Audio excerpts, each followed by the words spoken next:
Umewahi soma kuhusu wanyama wakubwa wanne waliotoka baharini, wote wa namna mbalimbali katika Danieli 7? Umewahi jiuliza maana yake?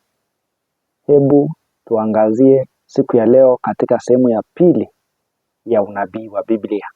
Sehemu ya kwanza tulijifunza kuhusu sanamu kubwa katika Danieli 2 ambayo Nebukadneza aliweza kuota. Tukaona ya kwamba sanamu hii kubwa ilikuwa inaashiria historia ya dunia na wakati wake wa mwisho. Tukaona ya kwamba kichwa cha dhahabu safi kilikuwa kinawakilisha Babeli, ambayo kiongozi wake tuliona ni Nebukadneza, ambaye alitawala kuanzia mwaka wa 605 kabla ya Kristo mpaka mwaka wa 538 kabla ya Kristo. Tulipotoka Babeli, tukaona sehemu ya kifua ya fedha ambayo ilikuwa na mikono miwili. Tukajua ni ufalme wa Medo-Pasha ama Wamedi na Wajemi, na tukaona ya kwamba wafalme wake walikuwa Cyrus na Darius, na ufalme huu ukatawala kuanzia mwaka wa 538 kabla ya Kristo mpaka mwaka wa 331 kabla ya Kristo. Tukaenda pia sehemu ya kiuno ya shaba. Tukaona ya kwamba huu uliwakilisha ufalme wa Uyunani ama Greece, ambayo mfalme wake tukamwona ni Alexander the Great, ambao ufalme huu ulitawala kuanzia mwaka wa 331 kabla ya Kristo mpaka mwaka wa 168 kabla ya Kristo. Baada ya hapo tukaangalia miguu ya chuma ambayo iliashiria Rumi ya kipagani, na tukaona ya kwamba ilitawala kuanzia mwaka wa 168 kabla ya Kristo mpaka mwaka wa 476 baada ya Kristo, na imekuwa na viongozi wengi kama Herode. Na baada ya hapo tukaona Rumi ikagawanyika sehemu 10 ambayo ni mataifa 10 ya Europa. Tukaona mataifa hayo yote 10 mpendwa. Tukaona taifa la kwanza ama vidole hivi 10 vya miguu. Tukaona kidole cha kwanza ni France, ya pili ni Germany, ya tatu ni Portugal, ya 4 ni Switzerland, ya 5 ni Spain, ya 6 ni England, ya 7 ni Italy, ya 8 ni Heruli, ya 9 ni Vandals, na ya 10 ni Ostrogoths. Mataifa 10 ya Europa ya zamani ni mgawanyiko ya Rumi. Ni vidole 10 ya sanamu ambao Nebukadneza aliweza kuota katika Danieli 2. Na baada ya hapo tukasoma katika Danieli 2, jiwe likaanguka wakati mataifa haya 10 yalipokuwa yanatawala. Jiwe hili likaipiga hii sanamu, ikaivunja, na hili jiwe likawa mkubwa, ikawa mlima, ikaijaza dunia. Tukaona ya kwamba jiwe inasimamia ufalme wa Yesu Kristo mwenyewe, ambao ukirudi utatawala milele na milele na utavunja hizo falme za kidunia. Leo tunaingia katika sehemu ya pili. Tunaangalia Danieli 7. Na labda mpendwa unashangaa kwa nini Mungu akanena kwa mifano? Kwa nini Mungu anatumia mifano? Leo tunaingia kwa wanyama waliotoka baharini. Kwa nini Mungu anaongea kwa mfano? Katika Hosea 12:10 Biblia inasema ya kwamba nami nimenena na hao manabii, na kwa utumishi wa manabii nimetumia mifano. Kwa hivyo Mungu anasema ya kwamba katika kunena na manabii Mungu ametumia mifano. Hata Yesu alipokuwa hapa duniani alikuwa anaongea akitumia mifano. Hebu tusome kitabu cha Mathayo 13 mstari wake ni wa 10 mpaka 13. Yesu akiwa duniani, maandiko yanasema hivi: wakaja wanafunzi wakamwambia, kwa nini wasema nao kwa mifano? Akajibu akawaambia, ninyi mmejaliwa kuzijua siri za ufalme wa mbinguni, bali wao hawakujaliwa. Kwa maana yeyote mwenye kitu atapewa, naye atazidishiwa tele, lakini yeye asiye na kitu, hata kile alicho nacho atanyang'anywa. Kwa sababu hii nasema nao kwa mifano, kwa kuwa wakitazama hawaoni, na wakisikia wasikii wala kuelewa. Kwa hivyo wanafunzi walimuuliza Yesu, kwa nini Yesu wewe unapenda kuongea kwa mifano? Yesu akamwambia, ninyi mmepewa kuzijua siri za ufalme wa mbinguni. Kwa hivyo ndani ya mfano kuna siri ya kujua ufalme wa mbinguni. Kwa hivyo hata Yesu anaposema mpanzi mmoja alienda akapanda mbegu, zingine zikaangukia kwenye njia, zingine kwenye mwamba, zingine kwenye mwiba, Hiyo tu ilikuwa ni mfano ikiwa na maana ya ndani. Pia katika Danieli 2, Danieli 7 na hata kitabu cha Ufunuo inatumia mifano. Ndio maana utasikia aliona sanamu, akaona wanyama. Ni mfano tu, ni lugha ya mbinguni iliyo na siri ya ufalme wa mbinguni. Twende katika kitabu cha Danieli 7 mstari wake wa kwanza na kuendelea. Inasema hivi maandiko mpendwa: katika mwaka wa kwanza wa Belshaza mfalme wa Babeli, Danieli aliona ndoto na maono ya kichwa chake kitandani mwake. Basi akaiandika ndoto, akatoa habari ya jumla ya mambo hayo. Danieli akanena akisema, naliona katika maono yangu wakati wa usiku, na tazama, hizo pepo nne za mbinguni zikavuma. Danieli akanena akisema, naliona katika maono yangu wakati wa usiku, na tazama, hizo pepo nne za mbinguni zikavuma kwa nguvu juu ya bahari kubwa. Ndipo wanyama wakubwa wanne wakatoka baharini, wote wa namna mbalimbali. Kwa hivyo Biblia inatuambia kwamba Danieli aliona ndoto, akaona maono katika kichwa chake alipokuwa kitandani, akaona pepo ikivuma juu ya bahari kubwa, kisha wanyama wakubwa ambao ni wanne wakatoka baharini. Wote walikuwa tofauti, wote walikuwa na namna mbalimbali. Anaendelea kusema, na kabla tuendelee ni kwamba ni vizuri sasa tuelewe, kwa sababu tumejua ni mfano. Pepo ni mfano, bahari ni mfano, wanyama wakubwa wanne ni mfano. Lakini Biblia haijatuacha kwa giza, imetupea maana yake. Kwa mfano, hebu tuangalie maana ya bahari kubwa ambayo Danieli aliweza kuona. Maana yake nini?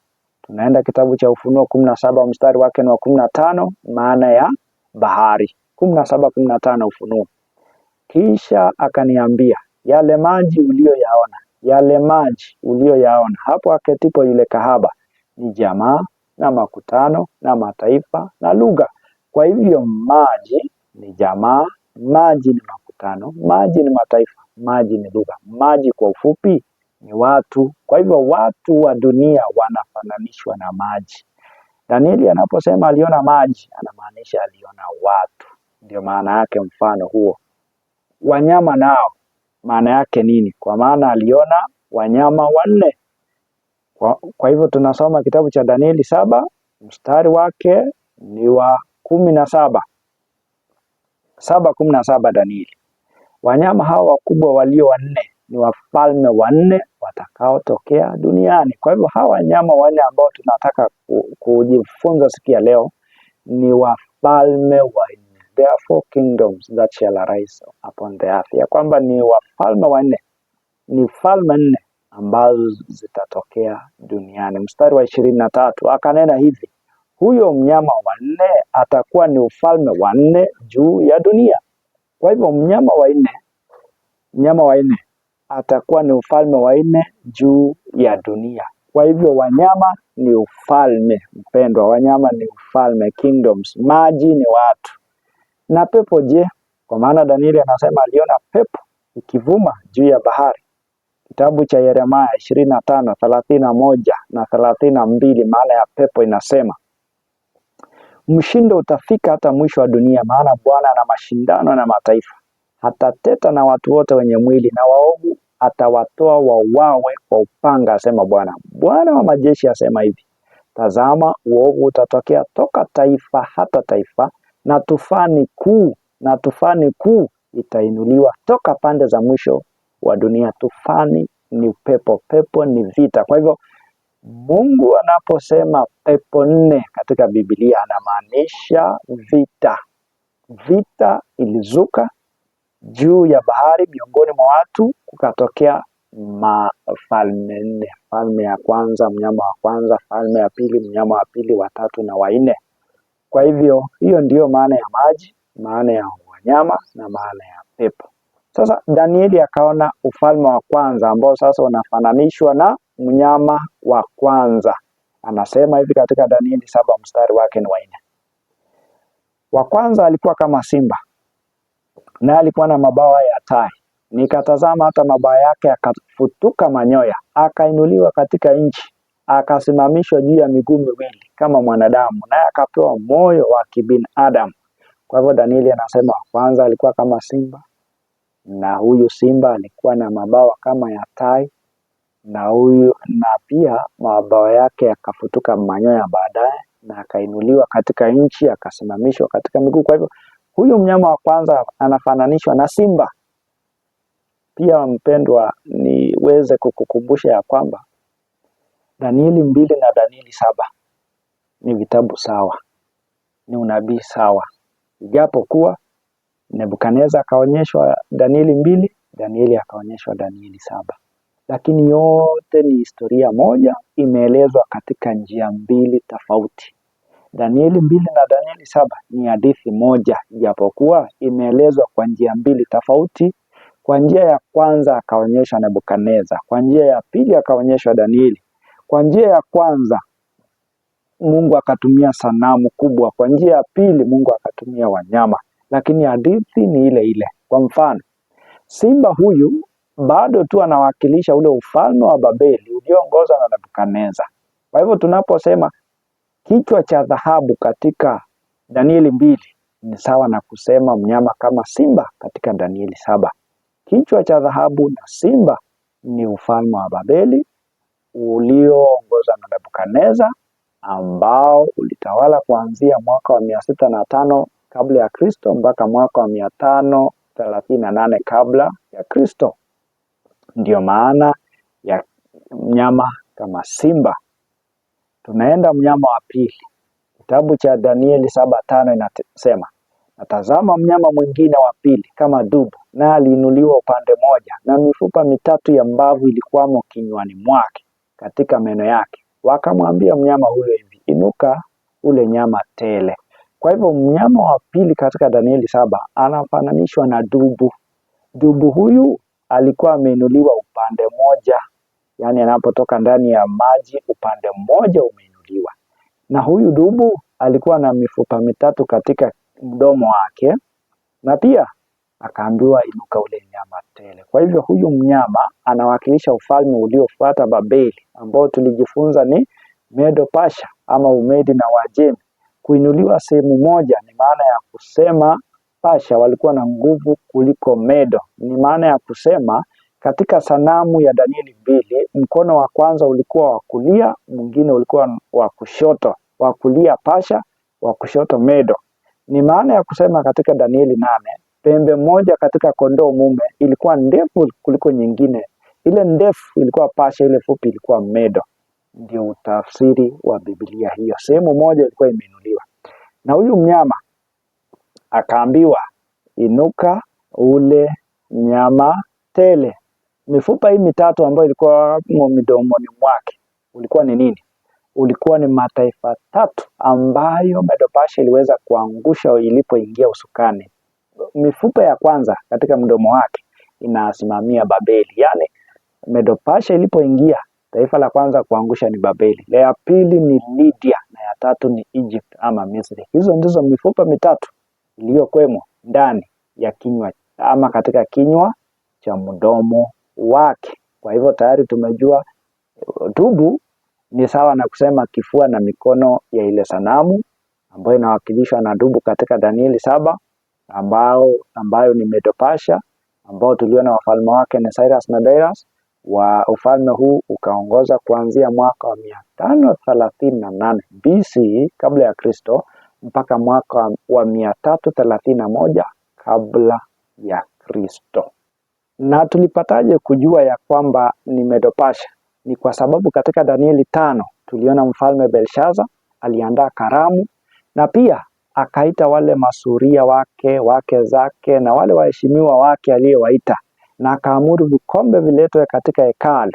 Akavitumia vikombe hivyo vilivyowekwa wakfu hekaluni kwa ajili ya unywaji wa kileo na hawa wageni wake. Biblia ikasema ya kwamba Mungu kwa kughadhabishwa na jambo hilo akatuma kiganja cha mkono kikaandika kwa ukuta maneno yaliyonakiliwa katika Danieli 5:25. Inasema ya kwamba, na maandiko yaliyoandikwa ni haya: Mene, Mene, Tekeli na Peresi.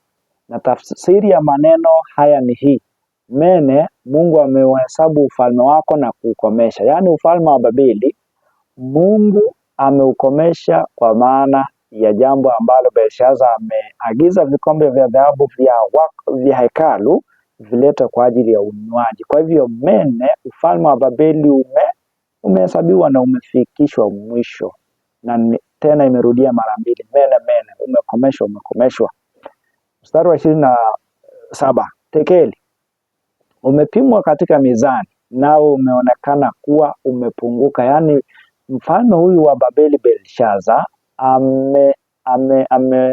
amepimwa katika mizani, akaonekana hatoshi, amepunguka, amemdharau Mungu kwa kiasi kikubwa. Na mstari wa 28, Peresi, ufalme wako umegawanyika, nao wamepewa Wamedi na Waajemi. Kwa hivyo ufalme wa Babeli ukagawanyika, wakapewa Medo Pasha. Hapo ndipo Medo Pasha unapoingilia katika historia. Hapo ndipo tunajua kwamba kumbe baada ya Babeli tukawa na Medo Pasha ama Umedi na Uajemi. Na kwa kweli usiku huo, kwa sababu watu wote Babeli wakawa wanalewa, jeshi la Medo Pasha likaandaa majeshi matatu. Jeshi la kwanza ni kwa sababu kulikuwa na maji ilikuwa inapita chini ya Babeli. Jeshi la kwanza ikatumwa iende izuie hiyo maji isipite tena chini ya jengo la Babeli. Kwa hivyo jeshi la kwanza likaenda likachimba maji, ikaigeuza mkondo wake, maji yasipite tena chini ya Babeli. Jeshi la pili likasimama katika mlango ya kuingia hiyo maji katika Babeli, na jeshi la tatu wakasimama mwisho mahali maji yale yanatokea. Na baada ya maji kupunguka, jeshi la pili na la tatu likayapita chini ya mkondo wa maji, ikatokea ndani ya Babeli, wakati kila mtu alikuwa ni mlevi, na Medo Pasha ikaweza kuangamiza mfalme huyu wa Babeli Belshaza, na Medo Pasha ikawa ni ufalme uliotawala baada ya kumuua kiongozi wa Babeli. Kwa hivyo Biblia ikasema, na ufalme wako umegawanyika, nao wamepewa Wamedi na Waajemi. Huo ni Wamedi na Waajemi ni mnyama kama dubu aliyekuwa na mifupa mitatu mdomoni mwake. Danieli akasema akaona mnyama wa tatu. Baada ya simba, baada ya dubu, tunaenda mnyama mwingine wa tatu ambaye anafananishwa na mnyama yupi? Danieli 7:6. Kisha nikatazama, na kumbe mnyama mwingine kama chui, naye juu ya mgongo wake alikuwa na mabawa manne kama ya ndege. Mnyama huyo alikuwa na vichwa vinne, akapewa mamlaka. Kwa hivyo tutapataje kujua huyu mnyama wa tatu baada ya Medo Pasha? Tukasoma kitabu cha Danieli 8:1-7, ikasema maneno yafuatayo kuhusiana na huyu mnyama wa tatu kama chui. Tungependa kumjua huyu mnyama, naye anawakilisha ufalme upi? Kitabu cha Danieli 8:1-7. Katika mwaka wa tatu wa kumiliki kwake mfalme Belshaza, maono yalinitokea mimi Danieli, baada ya hayo yaliyonitokea hapo kwanza. Nami naliona katika maono ilitukia, nilipoona nilikuwako huko Shushani ngomeni katika wilaya ya Elamu. Nikaona katika maono, nami nalikuwa karibu na mto Ulai. Kwa hivyo Danieli anasema aliota ndoto akiwa ngomeni Shushani katika wilaya ya Elam katika mto Ulai, River Ulai, akasimama kando ya mto Ulai. Mstari wa 3, ndipo nikainua macho yangu nikaona, na tazama, mbele ya mto alisimama kondoo mume mwenye pembe mbili, na pembe zile mbili zilikuwa ndefu, lakini moja ilikuwa ndefu kuliko ya pili, na ile iliyokuwa ndefu zaidi ilizuka mwisho. Nikamwona huyo kondoo mume akisukuma upande wa magharibi na upande wa kaskazini na upande wa kusini, wala hakuna mnyama yeyote awezaye kusimama mbele yake, wala hakuna mnyama yeyote awezaye kupokonya mkononi mwake, lakini alitenda kama alivyopenda mwenyewe, akajitukuza nafsi yake. Kwa hivyo tunaona Danieli anasema aliona alipokuwa katika mto Ulai, akainua kichwa chake akaona kondoo mume akiwa na pembe mbili, lakini pembe hizi mbili zilikuwa ndefu, ijapokuwa moja ilikuwa ndefu kuliko nyingine. Kondoo huyu mume akasukuma upande wa magharibi, kaskazini, kusini, hakuna mnyama aliyeweza kumpokonya ufalme wake, lakini alitenda kama alivyopenda. Lakini katika mstari wa 5 anasema, nami nilipokuwa nikifikiri, tazama beberu akatoka upande wa magharibi. Magharibi juu ya uso wa dunia nzima bila kuiguza nchi, na beberu yule alikuwa na pembe mashuhuri kati ya macho yake. Naye akamwendea huyo kondoo mume mwenye pembe mbili niliyemwona akisimama karibu na mto, akamshambulia kwa ghadhabu za nguvu zake. Kwa hivyo Danieli anasema baada ya kumwona kondoo mume akiwa na pembe mbili akitembea akisukuma huku na huku, baadaye akamwona sasa beberu akiruka bila kuguza chini, akiwa na pembe moja mashuhuri katikati ya macho yake, akakuja akamshambulia huyu kondoo mume. Mstari wa 7, nikamwona akimkaribia kondoo mume, akamwonea hasira kali, akampiga kondoo mume, akazivunja pembe zake mbili. Na huyo kondoo mume alikuwa hana nguvu kusimama mbele yake, bali akamwangusha chini, akamkanyaga, wala hakuwepo awezaye kumwokoa kondoo mume katika mkono wake. Kwa hivyo Danieli akasema, baada ya kumwona kondoo mume mwenye pembe mbili na kumwona beberu mwenye pembe moja, yule beberu akakimbia mahali alikuwepo kondoo mume, akamshambulia yule kondoo mume, akavunja hizo pembe zake mbili, akamkanyaga, na hakuna mtu aliyeweza kumwokoa huyu kondoo mume, lakini alimkanyaga na akamumaliza pale. Hiyo ina maana gani? Kitabu cha Danieli 8:20 na 21. Mungu ananena nasi kwa mfano. Hata Yesu alikuwa anafundisha kwa mifano. Kondoo mume maana yake nini? Mstari wa 20. Yule kondoo mume uliyemwona mwenye pembe mbili, hizo ndizo wafalme wa Umedi na Uajemi. Kumbe huyu kondoo mume mwenye pembe mbili ni ufalme wa Umedi na Uajemi, Medo-Pasha. Haya, na yule mwingine ni nani? Na yule beberu mwenye manyoya mengi ni mfalme wa Uyunani, na ile pembe kubwa iliyo kati ya macho yake ni mfalme wa kwanza. Kwa hivyo huyu beberu ni mfalme wa Uyunani, ama ni ufalme wa Uyunani, ama ukipenda Greece, na hiyo pembe moja ni mfalme wa kwanza ambaye ni Alexander the Great. Kwa hivyo Mungu anapojaribu kutueleza Greece ilipigana na Medo-Pasha na Medo-Pasha ikapigwa, anatumia mfano wa kondoo mume akimaanisha Medo-Pasha na beberu akimaanisha Greece. Hiyo ndio maana ya baada ya kutoka kwa mnyama wa pili ambaye ni dubu ambaye ni Medo-Pasha, tukaenda mnyama wa tatu kama chui ambaye sasa ni Greece. Greece ambaye ameongozwa na Alexander the Great ameandaa jeshi lake akaangamiza ama akaangusha Medo-Pasha. Kwa hivyo Medo-Pasha katika sehemu ya Danieli 2 tuliona anawakilishwa na kiuno cha shaba, na pia anawakilishwa na mnyama wa chui katika Danieli 7. Pia inawakilisha ufalme wa Greece ama ukipenda Uyunani, ambayo kiongozi wake alikuwa Alexander the Great, ambao ulitawala mwaka wa 331 BC mpaka mwaka wa 168 BC, ama ukipenda 331 BC mpaka 168 BC. Kwa hivyo mnyama wa tatu katika Danieli 7 anawakilisha chui, na chui huyu baada ya Alexander the Great kufariki, majenerali wake 4 wakafanya nini? Wakashika usukani. Maana tumeambiwa alikuwa na vichwa vinne. Maana ya vichwa vinne ni nini? Vichwa vinne ni nini? Kichwa cha kwanza ni jenerali wa kwanza aliyeshika upande wa north ama kaskazini, ambaye ni Asia Minor na Thrace. Hiyo ni alitawala upande wa kaskazini. Huyu jenerali aliitwa nani? Aliitwa Lysimachus. Kwa hivyo kichwa cha kwanza katika mnyama wa tatu katika Danieli 7, kichwa cha kwanza inamwakilisha jenerali aliitwa Lysimachus ambaye alitawala sehemu ya kaskazini. Kichwa cha pili kinawakilisha jenerali aliyeitwa Ptolemy. Ptolemy akawa anatawala sehemu ya kusini ama ukipenda south, ambaye ni Egypt. Kichwa cha tatu kinawakilisha jenerali aliitwa Seleucus. Seleucus alitawala sehemu ya mashariki ama ukipenda east, ambayo sasa ni sehemu ya Syria na Babylon. Na kichwa cha nne kiliwakilisha jenerali wa 4 aliyeitwa Cassander, aliyetawala sehemu ya magharibi ukipenda west, sehemu za Greece.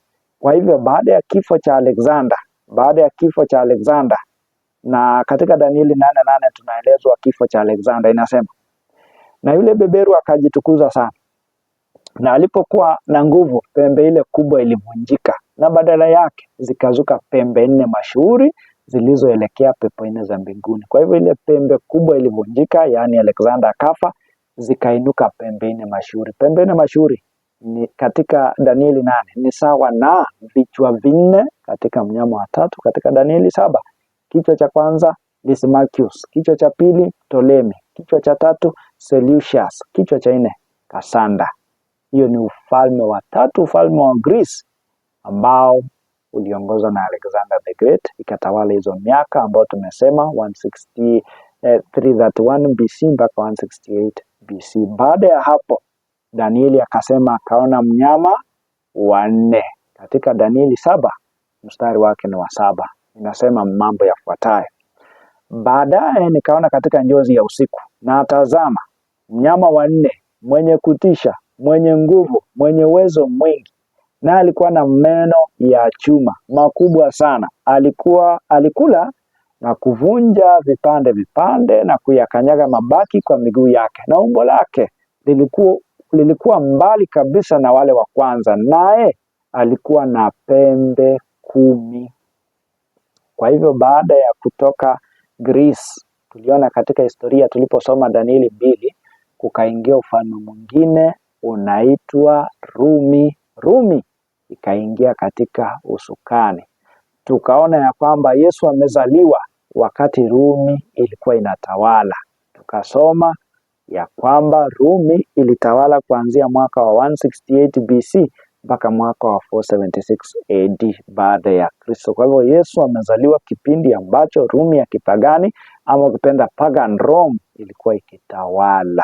Kwa hivyo unaposoma kitabu kinaitwa Mathayo sura ya 2 mstari wake ni wa kwanza, inasema ya kwamba Yesu alipozaliwa katika Bethlehemu ya Uyahudi zamani za mfalme Herode. Kwa hivyo Yesu alizaliwa Bethlehemu kule Uyahudi zamani za mfalme Herode. Herode alikuwa mfalme wa Kirumi ya kipagani. Kwa hivyo Yesu amezaliwa kipindi ambacho mnyama wa 4 katika Danieli 2 tutaweza kusema sehemu za miguu ya chuma ni sawa na kusema mnyama wa 4 ambaye hana mfano. Tumeambiwa tu ni wa kutisha, ana meno, anakula akikanyaga.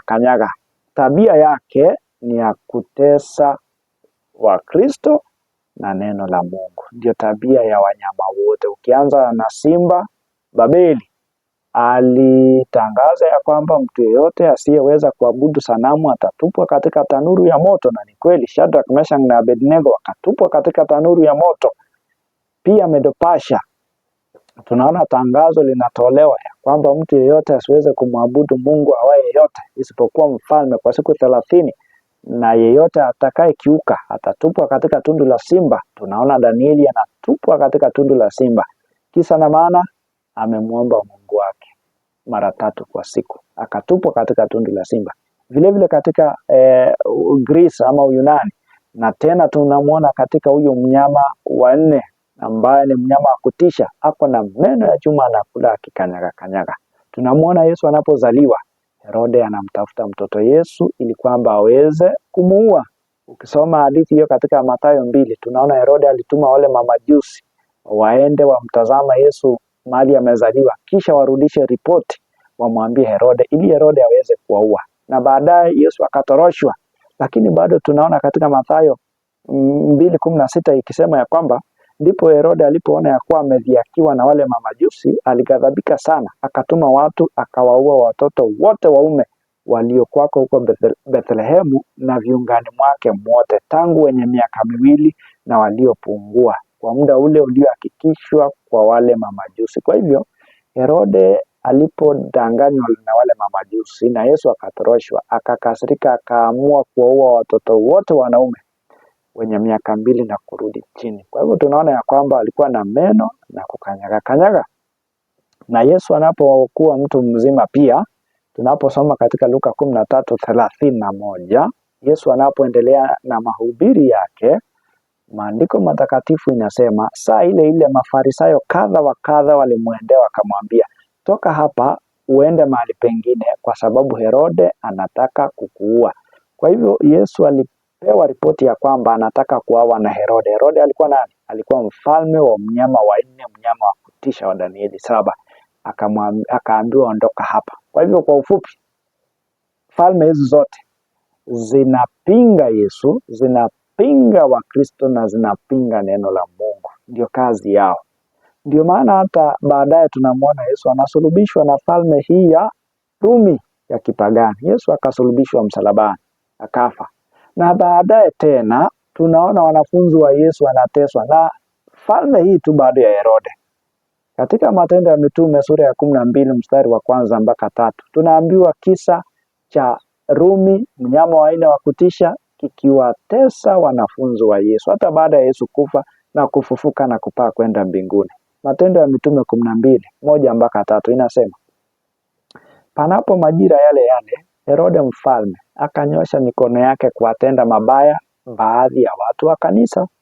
Akamuua Yakobo ndugu yake Yohana kwa upanga, na akiona ya kuwa imewapendeza Wayahudi akaendelea akamshika na Petero. Kwa hivyo tunaona huu ufalme wa nne, huyu mnyama wa nne ni Rumi, ambayo imefananishwa na mnyama wa kutisha. Anatisha kuliko Babeli, anatisha kuliko simba, anatisha kuliko dubu, anatisha kuliko Metopasha, anatisha kuliko chui, anatisha kuliko Uyunani. Huyu mnyama wa nne, ufalme wa Kirumi, unatisha. Ulikuwa na meno ya chuma, inatafuna, ikibakisha inakanyaga. Ndio tabia ya ufalme wa Kirumi. Na baadaye tukaona huyu mnyama wa nne alikuwa na pembe 10. Tukasema ya kwamba katika Danieli 2 sanamu ile ilikuwa na vidole 10. Maana yake Rumi ikagawanyika sehemu 10. Pia nayo huyu mnyama wa nne alikuwa na pembe 10. Pembe hizi 10 inamaanisha ya kwamba ni falme 10 ambazo ni matokeo ya kugawanyika kwa Rumi. Tukaona ni mataifa 10 ya zamani ya Europa. Mataifa 10 ya zamani ya Europa.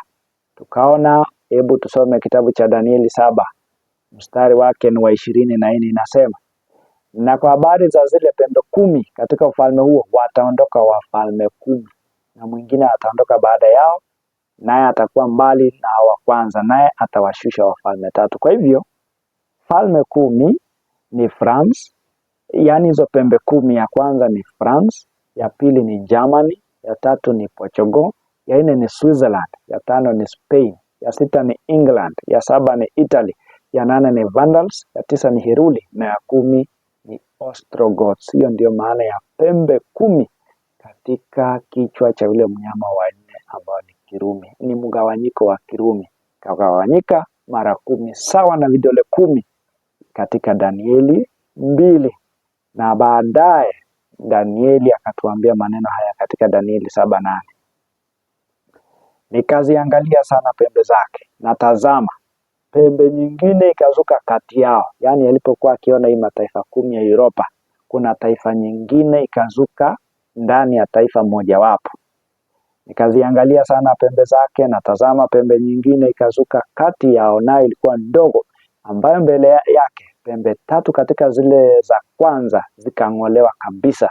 Na tazama, katika pembe hiyo mlikuwa na macho kama macho ya mwanadamu, na kinywa kilichokuwa kikinena maneno makuu. Kwa hivyo baada ya Danieli kuona hizi pembe 10, akaona pembe nyingine ikizuka miongoni mwa zingine, lakini ilikuwa ndogo, na ilikuwa na macho kama ya macho ya mwanadamu, na kinywa ambayo ilikuwa ikinena maneno makuu. Kwa hivyo hiyo pembe ndogo inawakilisha Rumi imebadilika sasa. Imetoka kuwa pagani, sasa ni ya kidini ama ni ya kikanisa, ambao sasa ni ufalme wa Rumi wa kipapa. Kwa hivyo pembe ndogo bado ni Rumi, lakini imebadilisha mfumo, sio ya kipagani tena, bali sasa ni ya kidini. Kwa hivyo hii Rumi ya kidini ikawa imeingia katika historia ya dunia. Sasa inatawala hata mpaka wa leo mpendwa. Pembe ndogo ndio inayotawala dunia kabla Yesu hajarudi mara ya pili. pembe ndogo ndiye anayetawala dunia hata leo hii, japo sio Rumi ya kipagani kama zamani, lakini ni Rumi ya kipagani. Unaposoma 7:24 Danieli inasema, na habari za zile pembe 10, katika ufalme huo wataondoka wafalme 10, na mwingine ataondoka baada yao, naye atakuwa mbali nao wa kwanza, naye atawashusha wafalme 3. Kwa hivyo huyu pembe ndogo alipozuka akaondoa falme ngapi? 3. Akaondoa falme 3. Kwa nini aliondoa falme 3? Hii Rumi ya kidini inafanya unyanyasaji, kwa maana inatunga sheria za kwake kinyume na za Biblia. Kinyume na za Biblia. Ndio maana leo kuna madhehebu nyingi na imani nyingi tofauti na ya Biblia. Matokeo yake ni kwa sababu ya pembe ndogo iliyokuja ikabadilisha hata sheria za Mungu, ikabadilisha majira na mambo mengi. Kwa hivyo kuna mataifa ambayo walikataa mafundisho ya Rumi ya kidini ambayo ilikuwa ni kinyume kabisa na ya Biblia. Huenda yalihusu ya ubatizo, ilikuwa inahusu ya siku ya ibada, inahusu mtu akifa anaenda wapi, inahusu Mungu wa kweli ni nani, inahusu tunaomba msamaha kwa njia gani, na mafundisho mengi ya Injili yaliyobadilishwa na Rumi ya kidini ambayo ni pembe ndogo. Kuna mataifa 3 yalikataa mafundisho hayo ya Kirumi, ndiposa wakatolewa, wakang'olewa. Biblia ikasema atawashusha wafalme 3. Wafalme 3 hao ni akina nani? Wa kwanza kushushwa alikuwa anaitwa taifa la Heruli mwaka wa 493 AD. 493 AD Heruli ikang'olewa. Mwaka wa 534 AD Vandals ikang'olewa. Mwaka wa 538 AD ya mwisho ya 3 Ostrogoths ikang'olewa. Kwa hivyo kuanzia mwaka wa 538 AD tunaona Rumi ya kidini inashika kasi katika utawala wake na kuanza mateso kuanzia hapo. Kwa hivyo katika somo la sehemu ya 3 tutaona tabia ya pembe ndogo, kazi ambayo imekuwa ikifanya na kazi ambayo hata sasa inafanya, na ile ambayo imepanga kufanya hata kwa ajili ya kutesa watakatifu wa Mungu na kudumisha Biblia na ukweli wa Mungu kwa sehemu nyingi kabla Yesu hajarudi. Katika sehemu ya 3 tutakuja kuona kwa nini madhehebu ni nyingi, kwa nini makanisa ni mengi, kwa nini hawaelewani katika mafundisho, na ni nini chanzo cha maneno haya yote, na Mungu angependa tuweze kufanya nini mpendwa. Katika Amosi 3:7 nikimalizia, inasema hivi: hakika Bwana Mungu hatafanya neno lolote bila kuwafunulia watumishi wake manabii siri yake. Mungu hawezi kufanya jambo lolote kabla hajakufunulia wewe na mimi siri katika kitabu chake. Tumesoma siri katika kitabu cha Danieli 2. Tumesoma siri katika kitabu cha Danieli 7. Ungana nami katika sehemu ya 3 tunapomwangazia sasa huyu pembe mdogo na tuweze kumjua zaidi na tabia zake na jinsi Mungu angetaka tuweze kuelewa na kujiandaa katika ujio wa Yesu mara ya pili. Kwa hivyo kwa ufupi tumemalizia kwa kusema ya kwamba kichwa cha dhahabu ni katika Danieli 2 ni sawa na mnyama kama simba, na ni sawa na ufalme wa Babeli ambao aliongozwa na Nebukadneza kuanzia mwaka wa 605 BC mpaka mwaka wa 538 BC. Katika ufalme uliofuata ambao unafananishwa na kifua na mikono miwili ni sawa na mnyama wa pili kama dubu, na ni sawa na kusema ni ufalme wa Umedi na Wajemi ambao waliongozwa na Cyrus na Darius ambao walitawala kuanzia mwaka wa 538 BC mpaka mwaka wa 331 BC. Ufalme wa 3 ambao umefananishwa na kiuno ya shaba ni sawa na kusema mnyama wa 3 kama chui, na ni sawa na kusema ufalme wa Uyunani ama Greece ambao ulitawala mwaka wa 331 BC mpaka mwaka wa 168 BC. Ufalme wa 4 ni sawa na kusema miguu ya chuma, na ni sawa na kusema mnyama wa 4 wa kutisha, ni sawa na kusema ni Rumi ya kipagani, na pia ulitawala kuanzia mwaka wa 168 BC mpaka mwaka wa 476 AD. Baada ya hapo tukaona mgawanyiko wa Kirumi ambao tumejifundisha mgawanyiko hizo 10 ya vidole 10 na pembe 10. Tukaona ni France, Germany, Portugal, Switzerland, Spain, England, Italy, Vandals, Heruli na Ostrogoths. Ni mgawanyiko 10 ya vidole 10 ama pembe 10, ambao sasa akainuka sasa pembe mwingine mdogo ambaye anatawala hata sasa tunapoongea, ambaye historia ya dunia itaisha na yeye kabla Yesu hajarejea mara ya pili. Kwa hivyo akainuka pembe mdogo ambaye ni Rumi ya kipapa ama Rumi ya kidini, ambaye sasa tutamwangazia katika sehemu ya 3. Mungu akujalie, anijalie tunapoendeleza mafundisho haya kabla Yesu hajarejea mara ya pili na ufalme wake ambao utakuwa milele na milele.